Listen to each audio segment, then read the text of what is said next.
Nes suprantat, kad dievų ir dievaičių labai daug tais laikais buvo, kaip ir dabar. Kažkas sakys, Buda yra mano dievas.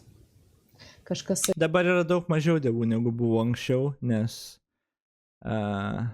su kiekvienu moksliniu atradimu, su kiekvienu paaiškinimu tam tikrų fenomenų dievų vis mažėjo ir mažėjo. Ir kuo daugiau klausimų buvo atsakyta, tuo mažiau dievų liko. Ir tuos klausimus atsakė priešingas mąstymo modelis negu kad tikėjimas. Atsakė mokslas ir panašiai. Tai nebeliko dievų ten žaibam, griaustiniam ir vandeniu ir panašiai, nes mes žmonės labai gerai supratom ir išsiaiškinom, kaip tai iš tikro veikia.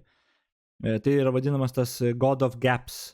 Ten, kur yra žinių stoka, ta tarpas, tas gap, ten atsiranda dievas istoriškai visą laiką paaiškinti.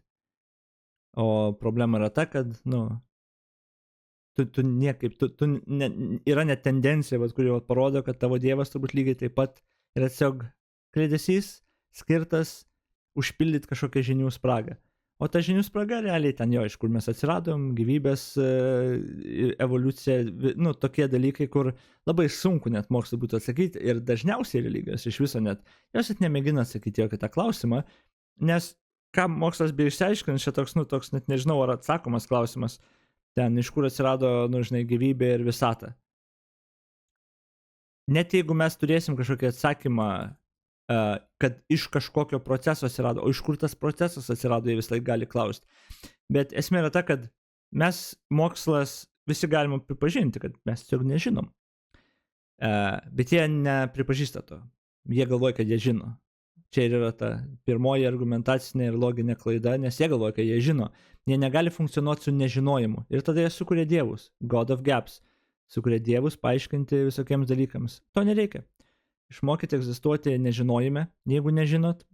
Tai yra labai komfortabili pozicija, kuri tiesiog ne tai, kad tau suteikia žinias, bet čia religija tau irgi nesuteikia žinių. Tikėjimas tau nesuteikia žinių.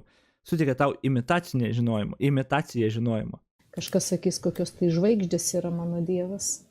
Arba jie klydo ir tu klysti. Mano dievas, kas iš tiesų kaip ir dievas, bet sako, jeigu nėra Jėzaus ten, jūs tikit ne į tą dievą, suprantat? Ir čia prasideda problema su visom tom religijom ir to tikėjimu. Jie visi kuria pasakas ir tos pasakos, žinoma, prieštarauja viena kitai. Bet jie visi kažkaip turi pagrįsti, kad jie iš tikrųjų yra teisūs, kad jų dievas, tas tikras dievas. Dabar įsivaizduokit, kai turit civilizacijas visas, kurios viena tik į vieną dievą, kita tik į kitą dievą. Ir pas juos Biblijose, testamentuose parašyta, kad tie, kurie netiki tą patį dievą kaip tu, yra tavo priešai ir tu visiškai moraliai esi pateisintas jau žudyti ir privartauti jų moteris, nes jie ten nešvarūs susitepę ir tiki kitą dievą. Ir tu turi karą. Ar tu gali spręsti tą konfliktą? Niekada. Jie prieš tų pozicijų priėjo per tikėjimą. Tu jokiais argumentais, jokio racionaliai niekada neišspręsti to konflikto ir eini žudytis, I guess.